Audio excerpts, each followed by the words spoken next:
Namaskar. We've all been there.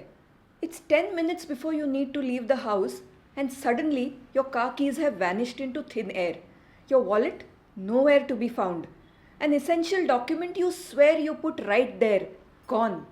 Panic sets in. You start searching the same drawer 4 times, hoping physics will magically rewrite itself.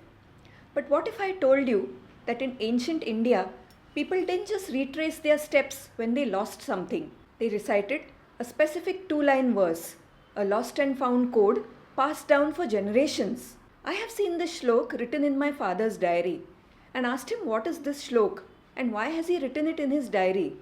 He said it is a shlok to be chanted when we can't find anything or when we have lost anything.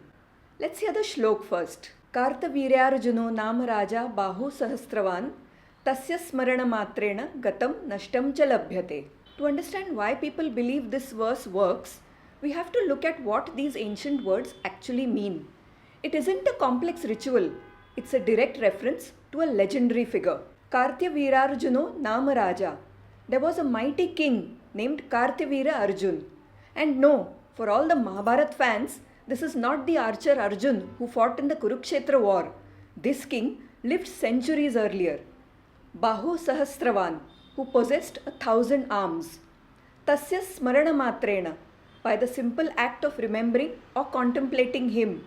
Gatam Nashtam Cha Labhyate, that which is misplaced, gone, or Gatam, or stolen, Nashtam, is regained, Labhyate. Literally translated, by merely recalling King Kartavira Arjun of the 1,000 arms, whatever you have misplaced or lost shall be recovered. Now, you might ask, why this specific king? What did he do to become the ultimate guardian of lost things? The story takes us back to the Satyug, in the grand city of Mahishmati, along the banks of the Narmada river. According to scriptures like the Srimad Bhagavatam, Kartyavira Arjun was no ordinary human being. He was an earthly manifestation of Lord Vishnu's divine weapon, the Sudarshan Chakra, the ultimate cosmic wheel of light, order, and protection. When Kartyavira ascended the throne, he performed a grueling penance to Lord Dattatreya, the unified avatar of Brahma, Vishnu, and Shiva. Pleased with his unwavering devotion, Lord Dattatreya granted him extraordinary boons, 1,000 arms, allowing him to wield weapons with lightning speed and fight off entire armies single-handedly. Unrivaled righteousness, the wisdom to rule his kingdom with absolute fairness, omnipresent radar, an astonishing divine ability to track down and restore any stolen or lost item anywhere in his realm. During his reign, crime simply ceased to exist. Legend says, if a traveler dropped a golden coin on a forest path, or if a farmer's calf strayed into the wild, no one had to worry. King Kartyavira's protective energy was so intense that the lost item would either be brought back by the king's guards or found right where it was left. He was so powerful that even Ravan, the 10-headed king of Lanka, learnt a lesson he'd never forget. When Ravan tried to invade Mahishmati, he stopped near the Narmada river to set up his camp. Kartyavira Arjun happened to be at the river.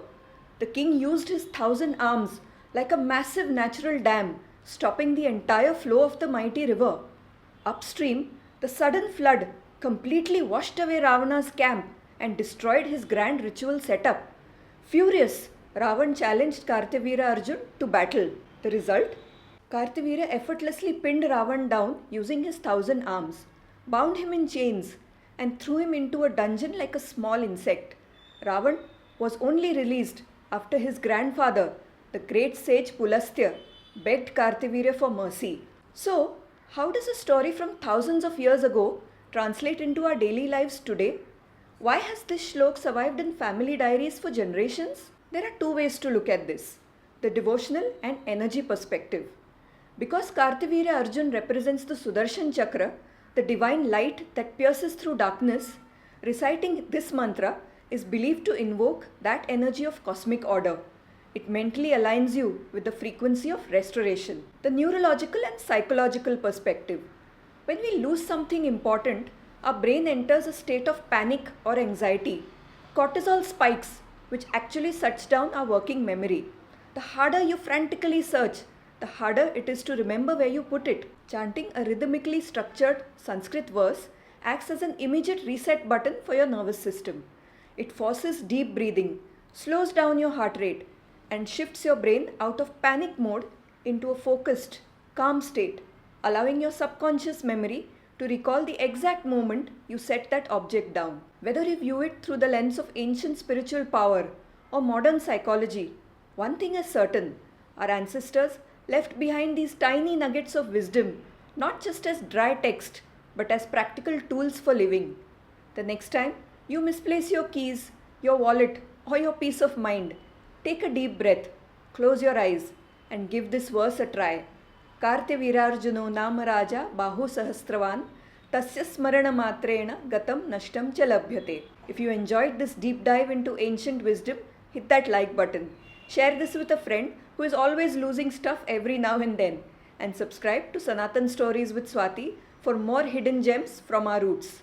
Until next time, stay curious. Namaskar.